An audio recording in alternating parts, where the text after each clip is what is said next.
I said, well, we eat unleavened bread like it say. I mean, it is such thing as unleavened bread. The world do know about that. Right. And we don't eat the traditional bread. Cookies, cakes, and all that. We don't eat the traditional bread that we eat all year round. We don't eat that for 7 days. That ain't a hard commandment to keep. I mean, they get disgusted. Unleavened bread. I ain't got time for that. I had somebody tell me, I ain't got time for that. Figuring out what's leavened, you got to read stuff.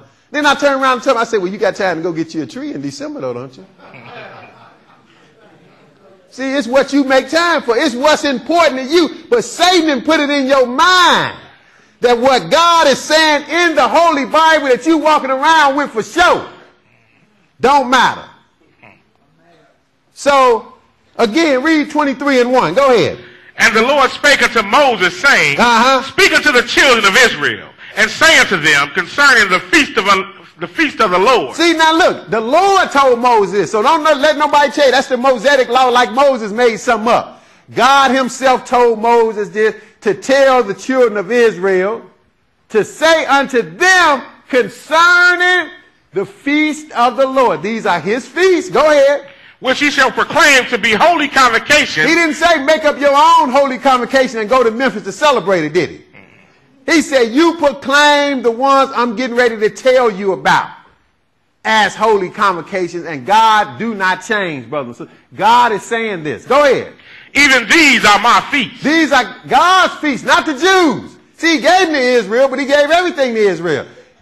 He told Israel on the mountain, thou shalt not kill. Now, that don't mean the Greeks is okay for the Greeks to kill, do it. And God going to say, well, you know, that was just for my people. You can kill all you want to.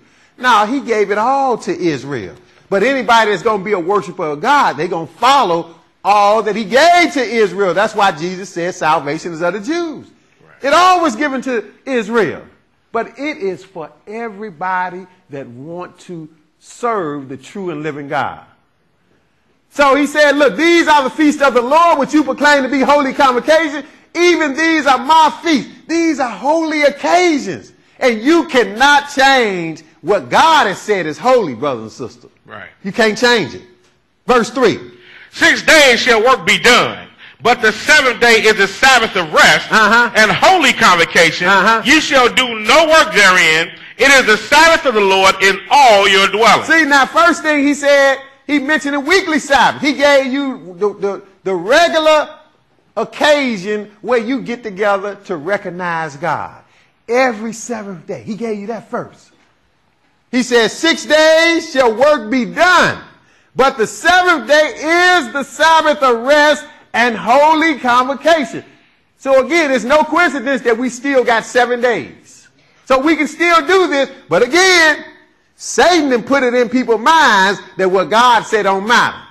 So people will know that Saturday is the seventh day and Sunday is the first day, but they done went hook, line, and sinker for the lie that Satan done put up there that it changed, and you cannot read in the Bible. Tell them to read all these scriptures to prove what they saying that we going to read today. They can't do it. They got a little innuendo, and we know where they go and read. We're going to read some of the stuff they read. See, when you got the truth, you can show even the scriptures that people use out of context how they wrong, how they use them wrong. So he said, look, 6 days work be done, but the seventh day is a Sabbath of rest and holy convocation. You're going to have a holy get-together. Ye shall do no work therein. It is the Sabbath of who? Of the Lord. Sabbath of the Lord. So he didn't say the Sabbath of the Jews, did he? Nope. He didn't say, see, there's no Jewish Sabbath and Christian Sabbath, brothers and sisters. It's one Sabbath, and guess who it belonged to? The Lord. The Lord. According to the Bible, right? The seventh day. And man came up with another one. That's through Satan. So I guess you can say, yeah, it's another one, but it belonged to Satan. I'm here to tell you. Because Satan is the one that came up with the reversal of what God said. And man is going for it. So he said, ye shall do no work therein. It is the Sabbath of the Lord in all your dwellings. So nothing prohibited us from keeping that even where we are today. But now, keep your finger. We're going to come back and forth in Leviticus, so you can put some in Leviticus. We're going to go to the beginning, though, Genesis 2. Because we just going to touch on that one again. Like I said, we're going to touch on God's holy days. But we ain't going to do too much with the Passover and unleavened bread because we're getting ready to celebrate that. And we're going to get into them thoroughly when we celebrate the Passover and the Feast of Unleavened Bread. But we just going to skim. We really ain't going to do much with too many of them because we just going to skim because it's too much to get in depth on any of them. We just going to touch on all of them to show you that these are the holy days that belong to God. And that's saying a lot when you say holy days. See, man then corrupted it and gave you holidays, but that's saying the same thing. So you got to decide whether you going to honor what God is saying or what man has gave you, which really come from Satan. That's what you have to decide. But now, concerning the seventh day, we're going back to Genesis when it started. Genesis, the 2nd chapter. And I want you to tell me, since man is so smart, and he have told you that Saturday, the 7th day, is the Jewish Sabbath, right? And Sunday, the first day, is the Christian Sabbath, right? Well, I want you to tell me where either one of them was at, the Jew or the Christian, as you say, in Genesis 2. Let's read it. Genesis 2 and 1. Go ahead. Thus the heavens and the earth were finished, and all the host of them. And on the 7th day, God ended his work which he had made, and he rested on the 7th day from all his work which he had made. Okay, now God did this, right? This is in the beginning, right? God worked 6 days and he rested the 7th day. See, this is where the 7th day originated from. We in Genesis 2, there was no such thing as a Christian or a Jew. That's right. So how later on somebody going to tell you that's the Jewish Sabbath day? Look, this is God. That's right. He said, look, the heaven and earth were finished, all the hosts of them, and on the 7th day God ended his work which he had made, and he rested on the 7th day from all his work which he has made. See, God rested, and he don't even get tired. But everything that God did in his creation is for us. That's why Jesus said in Mark 2, the Sabbath even is for us. It's made for man. All this is made to benefit us. So the biggest benefit that God gave to man, of course Satan going to reverse it on you and take it away from you and make you think it's unimportant. So you don't even realize you need some rest. The world needs some rest. You don't even realize that. And that God got a day planned. He started in the beginning that he is going to give you some rest because this day is pointing to the future. That's why it's going to be 1,000 years of peace when Jesus come back and take over this world. Why is it going to be 1,000 years of peace? Because 1,000 years to us is one day to God. That's right. And man been on this earth for approximately 6,000 years. That's 6 days man been struggling and dying, been messed up. But when the 6,000 years is up, which is almost up, it's going to be nothing but 1,000 years of nothing but peace and prosperity. But see, people don't know that because Satan and fooled them to tell them this day don't matter. And they don't even worry about no peace on earth because Satan and fooled them to make them think they're going to heaven. So everything is misconstrued. But we see that God rested on this day, right? Verse 3. Let's see what he said about this day. What God said. Now, go ahead. And God blessed the 7th day and sanctified it. Oh, now it said God blessed the 7th day. But we going to willingly let Satan tell us, no, we going to change that to the first day. The first day is better. God didn't quite understand. No, God blessed the 7th day, right? That's right. And sanctified it. You know, you want to say this is a sanctified church. Well, why don't you deal with the sanctified day? God sanctified a day.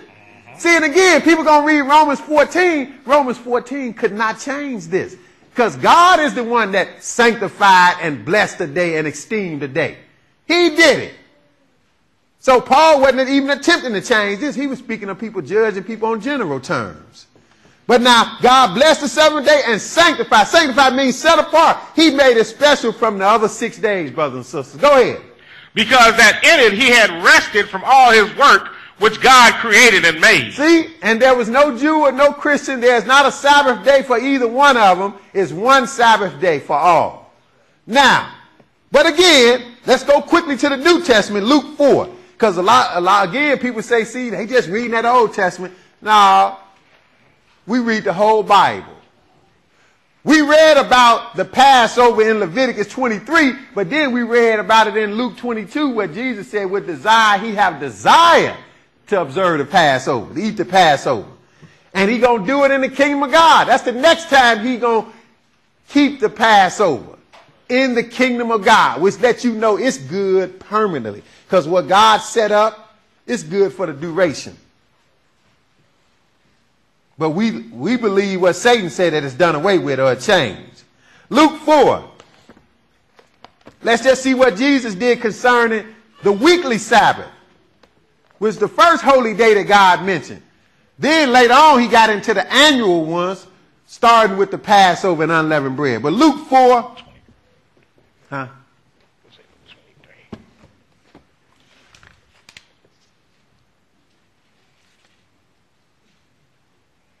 No, that should be Luke 4. Yeah, Luke 4. Yeah, we're going to Luke 4.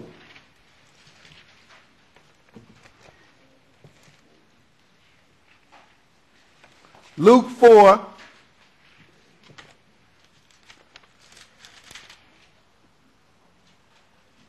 And we're going to pick it up at verse 14.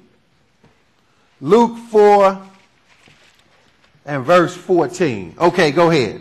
And Jesus returned in the power of the Spirit into Galilee, and there went out a fame of him through all the region round about. See, now I say Jesus returned in the power of the Spirit. So we're talking about Jesus. He had been preaching all over the place. But now he's going to go to his hometown. So I just want to let you know who we're talking about. Because again, people make you think that all that the Lord set up in the Old Testament. Matter of fact, they don't even know that the God of the Old Testament was Jesus. Whether you want to call him Jesus, most people want to argue about Yahweh or Yahshua. Well, whoever you call him, understand who he really was. The one that we call Jesus, or you want to call Yahshua, he was the same one called Jehovah in the Old Testament. Called Jehovah, or you want to get mad and say Yahweh, that's fine. That was him, though. That was him. In other words, he is the one that gave all the laws. He is the one that was talking to Moses, gave Moses Leviticus 23, the feast days, because he is the Word. Nobody has talked to the Father, dealt with the Father. The Father don't deal with you like that. That's why even Jesus said he was not lying. He said you can't get to the Father but through me. Right. So that's who it was. He's the one that gave all that. Well, people are going to say, well, he came and changed all of that from the Old Testament. Now, we're seeing that's not the case. We're seeing the very, very same Passover that was given to Moses and them. Jesus came, celebrated, died on the very day. Now, the very same Sabbath day that we just read about in Genesis 2, right? We're going to see what Jesus thought about that Sabbath day. Because again, people say that, well, WWJD, what would Jesus do? Well, we're going to see. Verse 15.